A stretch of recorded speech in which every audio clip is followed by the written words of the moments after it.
Hello hi everybody, నమస్తే అండి అందరికీ. Hope you are doing so well. రోజు మార్నింగ్ మన కమ్యూనిటీలో 6 o'clockకి వర్కౌట్ జరుగుతుంది అండ్ 8 o'clockకి వెల్నెస్ టాక్ జరుగుతుంది.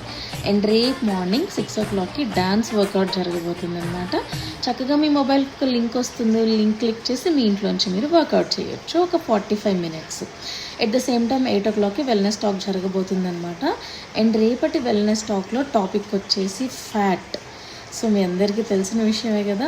సో బాడీలో ఫ్యాట్ అక్యుములేషన్ ఎలా జరుగుతుంది, ఈ ఫ్యాట్ అక్యుములేట్ అయిపోవడం ద్వారా వచ్చే రకరకాల హెల్త్ ప్రాబ్లమ్స్ ఏంటి, హార్ట్ రిలేటెడ్ ఇష్యూస్ కావచ్చు, బీపీ కావచ్చు, ఇట్లా రకరకాల ఇష్యూస్ బాడీలో ఫ్యాట్ పెరిగిపోవడం వల్లే వస్తూ ఉంటాయి. అసలు ఎలాంటి సమస్యలు వస్తాయి, ఎలా ఓవర్కమ్ చేసుకోవాలి, ఫ్యాట్ లాస్కి సజెషన్స్ ఏంటి, టిప్స్ ఏంటి, ఇవన్నీ కూడా సీనియర్ వెల్నెస్ కోచ్ ద్వారా రేపు తెలుసుకోబోతున్నాము. 6 AM 8 AM లింక్స్ కోసం DM చేయండి.